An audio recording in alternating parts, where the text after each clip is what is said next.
देखिए, लीडर होने की गलतफहमी ना मुझे पहले थी, ना आज है, ना इंशाल्लाह आइंदा होगी।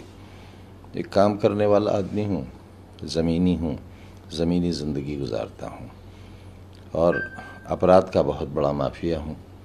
देश के गृह मंत्री ने मुझे माफिया नंबर 1 कहा है।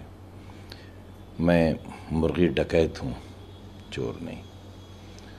और ये डकैती मैंने डलवाई है कि जाओ मुर्गी का डाका मार लाओ। बकरी की डकैती, भैंस की डकैती, किताब की डकैती, फर्नीचर की डकैती।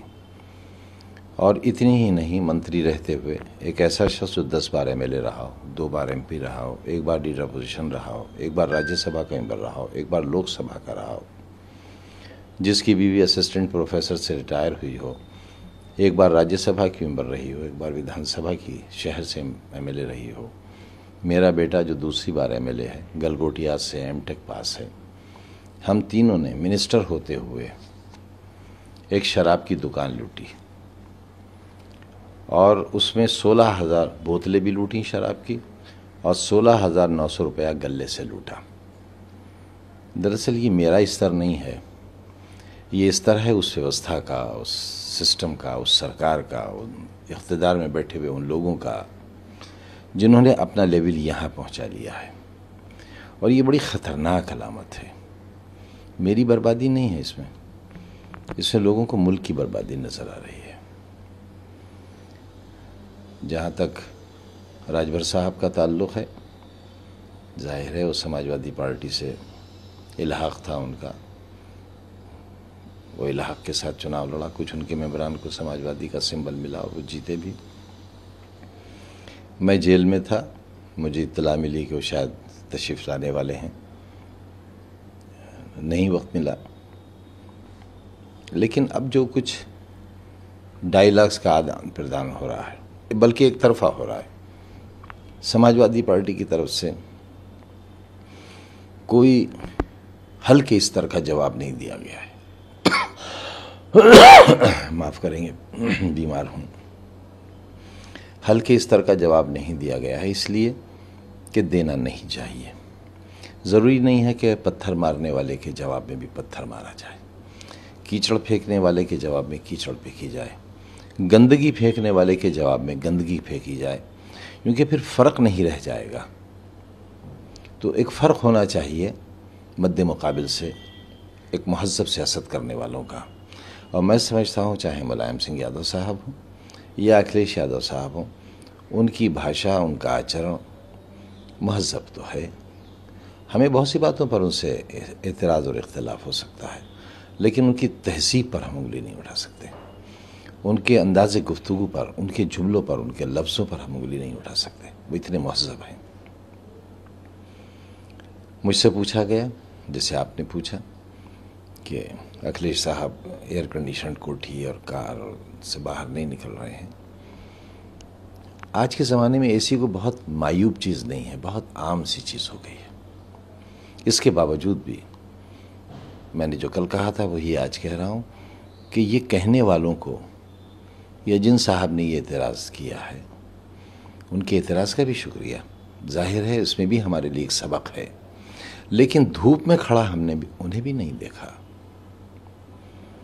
कहीं धूप में खड़ा नहीं देखा, कहीं उस पोजीशन में नहीं देखा जिससे ये साबित होता हो कि वो किसी मिसाल के तौर पर उन्होंने मुसलमानों की तरफ ये कहा कि मुसलमानों की कोई मदद नहीं कर रहा है। उनकी बात बहुत हद तक सही हो सकती है, लेकिन मैं उनसे पूछ सकता हूँ, उन्होंने क्या मदद की चुनाव के दौरान, चुनाव के बाद, अब आगे क्या मंसूबा है? तो हम तो इस इंतज़ार में बैठे हैं कि कोई आए और हमारे आंसू अपनी हथेली पर ले, कोई हमारे रास्ते के कांटे और अंगारे हटाए। और हमने तो मजबूर होकर यहाँ तक कहना शुरू कर दिया कि जब मुसलमानों को वोट डालने का हक़ ही नहीं है तो उनका वोट का हक़ ख़त्म कर दिया जाए, राइट ऑफ वोट ख़त्म कर दिया जाए। क्या फ़ायदा धोखे से? तो मेरे ख़्याल से बड़े नेताओं में, मैं उन्हें बड़ा नेता मानता हूँ, बहुत बड़े नेता हैं। मैं अपने आप को वर्कर मानता हूँ, जबकि शायद जिस कबीले से मैं हूँ उनका वोट उनसे 20 गुना ज़्यादा है। और इस खादिम के दर्द को लोग महसूस भी करते हैं और मेरा लिहाज भी करते हैं।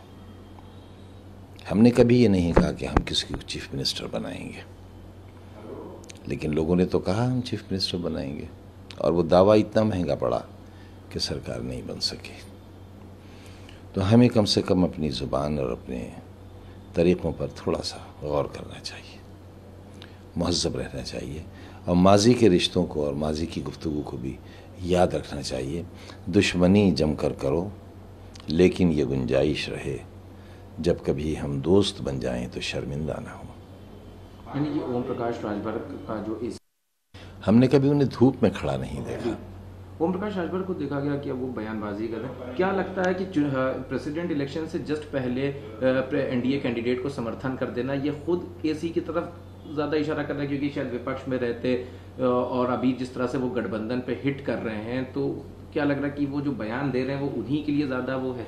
देखिए, मेरा ये कहना काफ़ी क़ब्ल वक्त होगा, इसलिए कि वो भी एक ज़िम्मेदार आदमी है और मैं उनका बहुत लिहाज भी करता हूँ, और मैं आपके माध्यम से उनसे अपील भी करता हूँ कि तहज़ीब का दामन न छोड़ें, शालीनता का दामन न छोड़ें।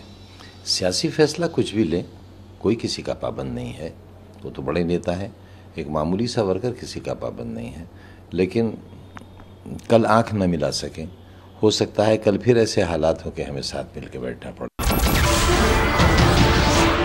नमस्कार, मैं हूं मानक गुप्ता। अगर आपको हमारा ये वीडियो पसंद आया हो तो इसे लाइक और शेयर जरूर करें, और हाँ, हमें सब्सक्राइब और फॉलो करना ना भूलें, ताकि आप देश और दुनिया की कोई खबर मिस ना करें। तो जुड़े रहिए हमारे साथ और देखते रहिए न्यूज़ 24।